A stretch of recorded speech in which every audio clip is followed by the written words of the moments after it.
Bonjour Ariane.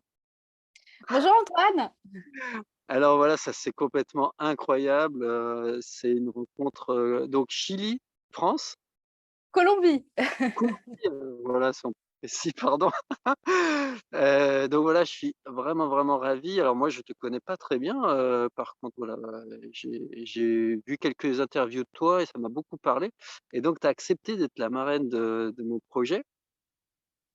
Alors bon, bah, je suis vraiment, très, très honoré de tout ça et tout le monde te connaît pas, enfin, en plus, tu es vraiment multiple un peu donc moi, j'ai l'impression de voir en toi, à la fois, bah, quelqu'un une psychologue, quelqu'un qui a beaucoup dénoncé, les pathologies du pouvoir, et aussi des choses très précises, autour de ce qui peut se passer dans tout ça et puis qui permet de comprendre un petit peu, la lecture du monde aujourd'hui et en même temps, tu as aussi des travaux enfin, tu fais de la poésie, voilà, on voit que tu cherches aussi des choses qui rendent heureux.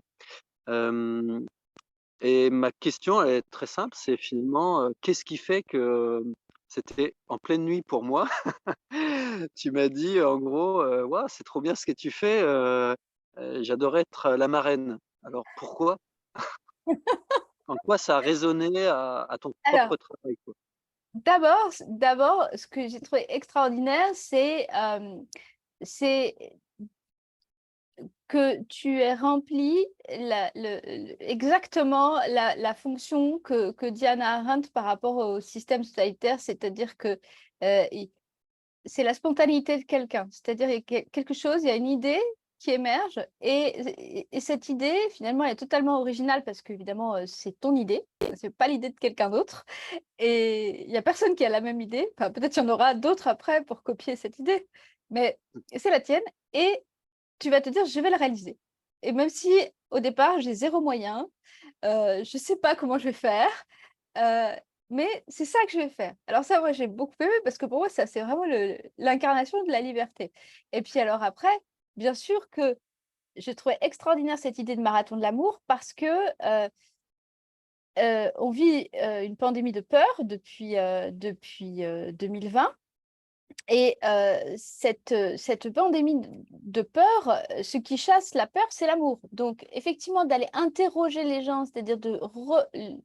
reporter leur attention sur cette dimension, heu et bien, pour moi, c'était vraiment la meilleure manière, de répondre, à ce qui se passe aujourd'hui, enfin une des meilleures manières, parce que, tout simplement en se reposant la question, heu, sur le moment où les gens vont se poser la question, ils vont sortir de la peur pour, revenir sur la question de l'amour et nous sommes Mmh. des êtres d'amour et nous je crois qu'il y a 2 vraiment 2 façons, de mener sa vie.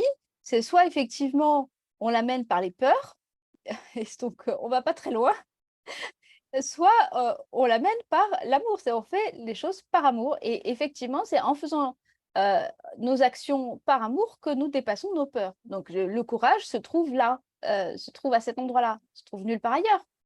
Mmh. Ouais, c'est très beau et ça en fait, j'avoue, ça me touche, hem, parce qu'encore une fois, tu connais bien tous les grands problèmes, donc on peut vite être happé, là-dedans et moi-même je me sens un peu étreint par, ce que tu dis parce que c'est, tellement encourageant, en fait, de se dire: «Ben, peut-être je fais un truc surtout qui me fait hyper plaisir», à la fois courir, à la fois, parler avec des gens, rencontrer des personnes qu'on connaît pas, les faire sourire, les peut-être donner de l'espoir mutuellement et en faisant ça, toi tu me renvoies: «C'est trop bien». Alors bon, c'est un cadeau. Mais, peut-être quand même, aussi, bah, ton travail quand même, il y a quelque chose d'assez difficile, hein, je pense, tu vois des choses, un peu dures, très, très dures forcément et aussi, tu as je crois comprendre que tu exerces, donc tu reçois beaucoup de gens, qui ont des difficultés, ce qui est un biais forcément. Et on dit le métier d'accompagnement, c'est, aussi, quelque part accueillir l'autre, l'aimer d'une certaine manière. Donc pour toi, dans ton cadre professionnel, quelle est la place de l'amour dans, les vertus thérapeutiques? Bah, c'est la racine, c'est la base en fait. S'il y a pas ça, je peux rien faire. C'est-à-dire que si je n'aimais pas en fait les gens, je pourrais pas les accompagner, parce que, c'est vrai que par contre alors moi quand c'est vrai quand je vois quelqu'un ou quelqu'un qui vient me voir avec des difficultés, j'ai tendance à m'imaginer qui serait cette personne si elle était libérée de toutes ses souffrances et je ne le dis pas parce que c'est un petit peu mon secret, mais Merci de c'est quelque partager. chose que voilà, c'est quelque chose que je garde en moi. C'est-à-dire si la personne heu, accouchait d'elle-même, si elle s'enlevait tous ses carcans, si elle s'enlevait tout voilà, tous ses freins et tout, et qui serait-elle? Voilà et donc je Mmh. dirais que ma façon, d'aimer les gens, c'est effectivement d'imaginer qui ils pourraient être, et des fois qui ils deviennent d'ailleurs, hein, c'est ça qui est très beau, heu, en sortant de leur, ouais, de leur carapace, en Mmh. naissant à eux-mêmes, quoi. Mmh. Ouais, ça me fait penser, je sais pas où va mener cet échange, mais ça me fait penser, on m'a parlé récemment d'un exercice, d'essayer d'imaginer. Souvent on dit: «Bon, nos parents, c'était pas très bien, ça explique, les les problèmes que j'ai», et cetera. Et on dit: «C'est d'imaginer que tu as eu les parents idéaux, quoi, qui t'ont aimé, qui t'ont apporté absolument tout ce que tu et comment tu serais à ce moment-là si c'était comme ça?» Et c'est vrai, on dit le pouvoir du cerveau, c'est qu'il sait pas trop finalement, il prend, ce qu'on lui donne. Donc on peut peut-être réinventer à chaque fois, et toi tu sens que ça peut est-ce que tu es espérante en te disant, hem on voit que plein de choses, avancent pas forcément dans le bon sens, on est pris dans un truc collectif très compliqué. Mais est-ce que tu penses, qu'il est possible que de manière rapide, finalement les choses se transforment positivement? Est-ce que tu l'as vu aussi, se faire chez des gens? Je sais pas, au niveau collectif, moi j'ai rarement des réponses collectives, mais au niveau individuel, oui, c'est possible. Au niveau individuel, c'est possible, qu'il y ait des révélations, mais qui seraient le fruit d'une lente maturation antérieure, hein, mais on peut voir éclore des personnes. D'ailleurs, c'est ce qui se passe, beaucoup aujourd'hui parce que vu que les gens sont poussés dans leur retranchement, il y a beaucoup de personnes, en fait, en réalité, qui d'abord vont aller ressentir à l'intérieur d'elles-mêmes des trésors qu'elles n'auraient pas touchés en d'autres circonstances et et et qui vont les faire émerger. Donc ça, c'est possible. Ça, c'est en cours, pour certaines personnes, oui. Mmh. Et oh, c'est super. Et toi, à titre personnel, si je peux te demander, est-ce que tu as des trucs secrets que tu partager sur comment, justement tu viens, te ressourcer toi-même? Parce qu'il faut se remplir pour pouvoir, donner, donc quelque part s'aimer, soi. Voilà, est-ce que, tu as des trucs? J'imagine aussi tu apprends à travers, tes rencontres, tes lectures, la vie? Alors, c'est compliqué comme question, mais je vais essayer quand même de donner des réponses. Moi, je pense que ce qui remplit, c'est le don. Donc c'est quelque chose d'inverse. C'est-à-dire que, Heu, parmi mes maîtres, il y a les animaux. Donc, moi, je suis entourée de plus d'une vingtaine d'animaux que je récupère, voilà, dans la Mmh. rue. Il y en a qui sonnent le mot, qui débarquent, voilà, donc ça, c'est très important parce que, c'est il y a un rendu, qui est automatiquement donné parce qu'en plus, l'animal est très vulnérable et il est dans le don, mais même quand il est pas dans le don, si des animaux ont été maltraités, sont extrêmement agressifs, et je crois que donc le secret enfin l'un de mes secrets, c'est effectivement de travailler ce don-là avec les animaux, bon, les êtres humains aussi, mais avec les animaux, il y a quelque chose de très particulier qui se passe parce que déjà les animaux, ils n'ont pas la parole, pour nous renvoyer quelque chose, voilà, il y a une très grande vulnérabilité. une très grande dépendance vis-à-vis de nous. Alors ça, c'est un stabilisateur au quotidien, je pense, très clairement pour moi. Et après, l'autre stabilisateur que je peux avoir, c'est, l'écriture. Il y a l'écriture, de ce que j'écris et je publie, mais comme effectivement j'écris beaucoup de poésie, c'est une façon, pour moi d'aller chercher, un certain endroit, de liberté pure, la poésie, avec les mots, on fait ce qu'on veut. Et puis le troisième stabilisateur, c'est la musique.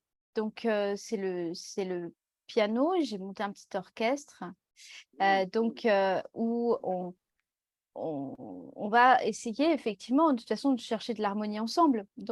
Sont mes 3 stabilisateurs au quotidien, plus évidemment la nature, hein. Ça, c'est, indispensable. La nature, les plantes, voilà, le tout ce qui est de cet ordre-là. Mais Mmh. au niveau de l'équilibre personnel, voilà, je dirais ce sont ces 4 éléments.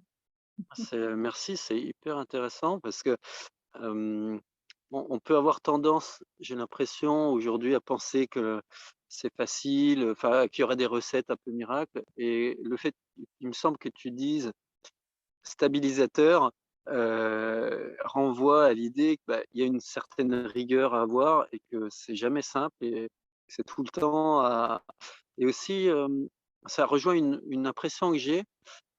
Je me suis dit, moi je suis pas né dans un milieu artistique du tout, voilà, et effectivement en faisant de la musique ou en voilà, j'ai l'impression que la question de la créativité, elle permet d'exprimer sa part personnelle, et je me suis dit que finalement, il y a pas de raison. Aujourd'hui, c'est très, chacun a sa spécialité, et donc il y a des artistes rémunérés, puis on n'ose pas se dire artiste. Mais j'ai l'impression qu'on l'est tous, heu Absolument, et que c'est peut-être une idée importante à mmh, tu rejoins ça, ouais. absolument. De toute façon, la créativité, c'est notre endroit de puissance. C'est pour ça, moi, j'ai ouvert des ateliers littérature et totalitarisme qu'on peut se dire, ces ateliers sont totalement inutiles. En fait, en réalité, ce sont les ateliers les plus importants que j'ai, parce que les gens s'autorisent, alors qu'ils n'avaient jamais écrit un texte de leur vie, à écrire des textes, à s'exprimer, à retrouver leur part unique, leurs états d'âme qui sont absolument uniques au monde, et c'est la meilleure façon de lutter contre, un système qui veut soit tous identiques et qui nous donne une seule réponse, la même pour tous, par rapport à un problème. Mmh. Ouais, et la poésie, est-ce que pardon, tu me diras, mais est-ce que c'est pas aussi, moi, pour moi, j'ai l'impression que c'est, on dit que c'est une attitude, l'attitude de la poésie, c'est-à-dire d'essayer de regarder ce qu'est la vie. Enfin, je sais pas Oui, dire bien, mais, oui. ouais, est-ce que tu le ressens comme ça, un peu lié à la gratitude, c'est-à-dire une capacité à voir ce qui pourrait vite, enfin voilà, on sait que, comme tu disais, peut-être, le chien parle pas, mais tu peux rentrer en communication si, tu es vraiment attentif, que tu prends le temps de comprendre, quoi. Et j'ai l'impression que finalement, on peut peut-être faire ça avec à peu près tout le monde et tout. La poésie pour moi, c'est l'endroit où j'honore mes états d'âme.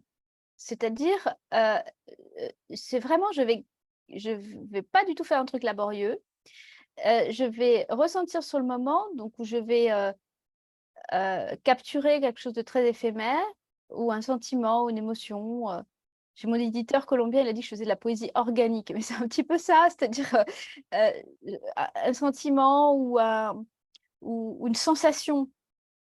Et je vais le mettre dans les mots. Et pour moi, c'est vraiment le fait d'honorer des états d'âme. Et si je devais, parler, de l'amour, j'en parlerais en ce sens. C'est déjà l'amour de nos états d'âme, et de nous aimer en tant qu'êtres humains qui avons des états d'âme. Mmh. Voilà. Et c'est ça qui est beau, c'est que Mmh. nous avons toujours, dans ces états d'âme, le sentiment de notre imperfection, l'aspiration à notre liberté, l'aspiration à davantage d'amour, ou de Mmh. tendresse, ou voilà, et c'est à cet endroit, c'est notre vie intime. Mmh. Ça veut dire quand des gens viennent te voir et ils disent, «Je vais pas bien», en gros, tu leur dis, Ah, je leur dis d'écrire, «C'est pas oui, grave, et puis aux c'est gens, je leur pas dis grave, d'écrire. mais». Je leur dis d'écrire beaucoup, c'est important d'avoir des états d'âme. C'est important aussi à certains moments de ne pas aller bien pour, rectifier des choses. Mmh. C'est très très beau, hein, je trouve. Non, c'est vraiment et qu'est-ce que tu penses, je peux espérer de ce projet?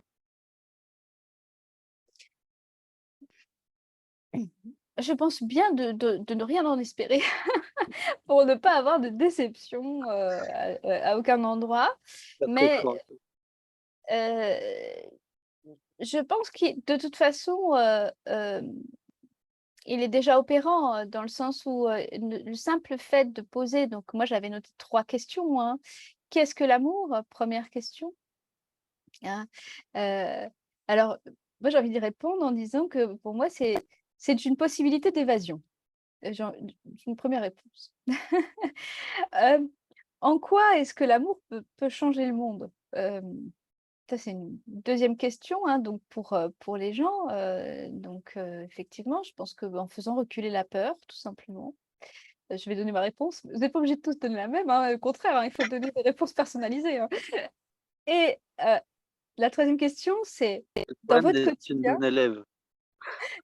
dans votre quotidien, comment ça se traduit? Donc j'ai déjà répondu. Donc la meilleure façon là d'aider, Antoine dans son projet spontané, c'est vous-même de faire une vidéo de 3 minutes maximum que vous envoyez à Antoine. Super. Et interrogez vos voisins. Ouais, Un micro-trottoir. ouais et la première réaction que je vois, c'est, les gens me disent: «Waouh!» vraiment presque ils ont les larmes aux yeux, j'exagère à peine, hein. Mais après quand je commence, à dire «Bon, bah, vous voulez qu'on en parle?» Et là, c'est très difficile, plus difficile, en tout cas. Alors, voilà, mais moi, mon idée de ça, je suppose, c'est parce que enfin, il y a peut-être plein d'éléments, bien sûr, mais, d'une part, on s'est déshabitué à parler de l'essentiel, en gros, pour des tas de raisons, je suppose et puis qu'il y a un deuxième aspect, c'est aussi que c'est quelque chose qu'on a de plus intime et donc, faut s'assurer d'être en confiance et voilà, c'est complètement compréhensible. Mais j'ai envie de rappeler quand même cette anecdote de la mythologie grecque, où donc, Aphrodite, Vénus, qui est donc la déesse de la beauté, de l'amour et cetera, elle est mariée à Héphaïstos, Vulcain, le dieu le plus laid, de toute l'Olympe et elle le trompe avec, Arès, Mars, le dieu de la guerre. Donc il y a dans la mythologie grecque, donc cette idée, hein, que faisaient déjà, que donnaient déjà, les anciens, c'est qui gagne entre l'amour et la guerre, puisque de toute façon le dieu de la guerre est amoureux de la déesse de l'amour. Donc c'est Mmh, l'amour. mmh. Et une autre chose, comme tu es, en Colombie, hem, la question, culturelle, quoi. Enfin, moi, j'ai fait de la sociologie et c'était une question, tu vois, en anthropologie, on se posait tout le temps comment les gens aimaient, à d'autres époques, dans d'autres civilisations, et cetera. Enfin, moi, j'adore Christian Bobin, qui lui a l'air de dire, bah, en gros, on est tous pareils. Et après il y a juste des vernis de culturels. Mais en même temps, je me dis que le vernis, il agit quand même sur le fond. Alors, heu, voilà, toi qui es, dans un autre pays, voilà, qui fréquente beaucoup de civilisations quelque part, est-ce que cette question est si universelle? Comment tu vois les différences autour de cette question? Moi, c'est vrai que j'aime beaucoup l'Amérique latine parce qu'il y a une grande tendresse entre les personnes, au quotidien. C'est-à-dire que si je vais au service des impôts, on va me dire mis à mode, hein, donc même si je vais au service des impôts, ça ne veut pas dire qu'il y a Toujours il plus y a une agréable du coup, oui, c'est très agréable effectivement et c'est voilà, ces petits surnoms en permanence qui sont donnés entre les gens. On nage, enfin on est imbibé de chansons d'amour donc on va prendre un taxi, c'est toujours les mêmes histoires, hein, c'est comment je l'ai rencontré, comment on s'est séduit, comment elle m'a quitté, enfin c'est encore c'est toujours les mêmes histoires. Mais je trouve ça très agréable, quoi, personnellement d'être imbibé dans tout ça et je trouve que beaucoup plus agréable qu'en Occident, heu, pour ce quotidien, qui est le mien. Mmh. Mmh, intéressant, ça donne envie de voyager. Bon, bah, super, ben, un grand merci, Ariane. Je sais que ton temps est précieux, donc vraiment, un grand plaisir et puis, ben, ça me motive à faire du mieux possible comme, toujours et puis, Très admirative, hein, parce que je ne suis absolument pas sportive, donc je soutiens ce marathon de de tous mes vœux. ouais.